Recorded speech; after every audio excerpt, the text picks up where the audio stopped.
seem like the type to love 'em, leave 'em, and disappear right after the song. So give me the night to show you, hold you, don't leave me out here dancing alone. Selamat pagi anak-anak. Gimana? Sehat? Sebelum kita memulai pelajaran kita, yang pertama kita berdoa. Pelajaran hari kedua, doa dimulai. Doa selesai. Hari semuanya.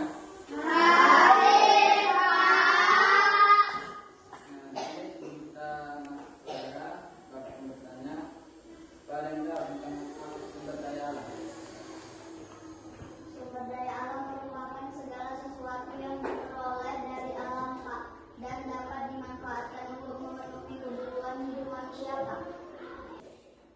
Nah, tadi ada teman-teman yang bilang sumber daya alam itu merupakan kebutuhan manusia yang harus terpenuhi. Jadi Bapak bertanya sumber daya alam apa saja yang ada di sekitar rumah kalian? Dan menjawab. Dia kerja. Gas alam, bahan bakar, minyak, mata air, pasir, mineral, Pak. Nah, itu merupakan sumber daya alam yang ada di sekitar rumah kita. Nah, tujuan pelajaran kita pada pagi hari ini pertama itu mengidentifikasi sumber daya alam yang ada di lingkungan sekitar kita. Lalu kita akan mengetahui manfaat sumber daya alam bagi kehidupan manusia. Nah, di sini Bapak akan menunjukkan sebuah video tentang keanekaragaman sumber daya alam agar diamati baik-baik ya.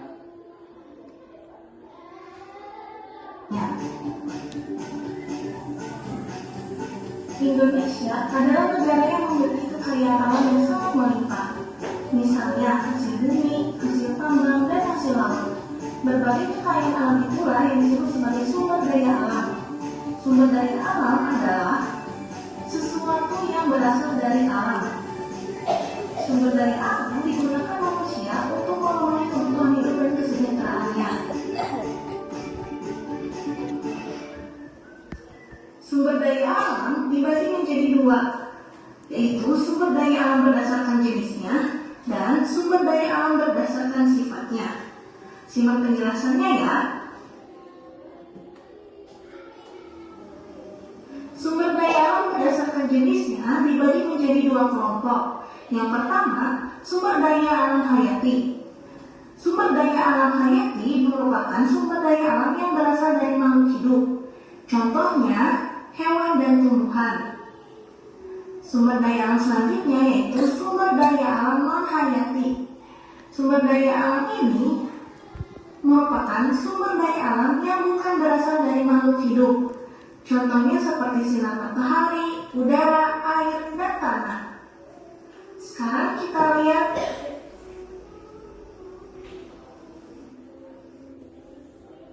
sumber daya alam berikutnya yaitu sumber daya alam berdasarkan sifatnya. Sumber daya alam berdasarkan sifatnya dibagi menjadi dua kelompok. Yang pertama, sumber daya alam dapat diperbaharui. Sumber daya alam dapat diperbaharui adalah sumber daya alam yang tersedia dan dapat dikelola untuk dapat diperbanyak jumlahnya. Contohnya yaitu hewan, tumbuhan, sinar matahari, angin, dan air. Kelompok yang kedua yaitu sumber daya alam tidak dapat diperbarui. Nah, baik. Tadi kita sedang mengamati sebuah video. Sini Bapak akan membagi sebuah kelompok yang kita bahas nanti yaitu sumber daya alam yang dapat diperbarui dan sumber daya alam yang tidak dapat diperbarui. Kelompok pertama, kedua, dan ketiga. Sini Bapak akan membagikan sebuah sepele agar terkejaran.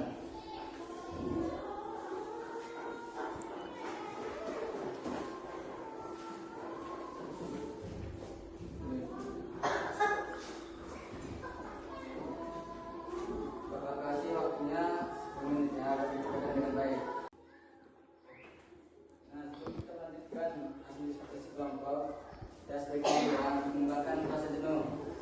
Tepuk 1, tepuk 2, 3, 1, 2, habis, 1.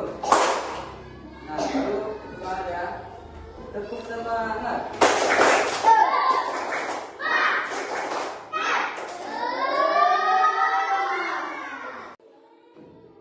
Untuk kasih diskusi kelompok ada yang sudah siap.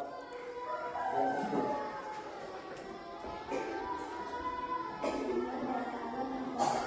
Dua.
dan bahan bakar.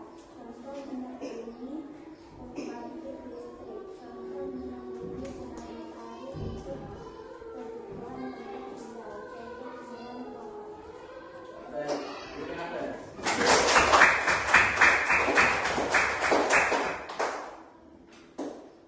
Nah, kesimpulan pengambilan kita pada pagi hari ini, pada setiap masyarakat itu dan pada negara manapun sumber daya alam merupakan unsur penting dalam mempercepat lajunya pembangunan ekonomi. Asal sumber daya alam tersebut diolah dan dimanfaatkan sebaik mungkin. Sumber daya alam yang berlimpah disertai dengan kemampuan sebagai pengelola dan pelaksana pembangunan yang tangguh akan mempercepat lajunya pertumbuhan ekonomi. Nah, di sini sebelum kita mulai belajar kita, saya akan bertanya, bagaimana cara kita menjaga kelestarian sumber daya alam? Melakukan pembudidayaan dan pengembang. Dua, tidak melakukan perusakan terhadap lingkungan. Tiga, menjaga kelestarian hutan. Empat, menghemat energi. Lima, menjaga kebersihan lingkungan. Nah, baik. Jadi untuk rencana pembelajaran kita berikutnya itu kita akan membahas tentang sumber daya manusia. Nah, Bapak akhiri pembelajaran kita diakhiri dengan doa. Sebelum kita masuk ke pelajaran yang kedua, doa dimulai. Doa selesai. Baik, sekian dari Bapak. Terima kasih dan selamat siang. Terima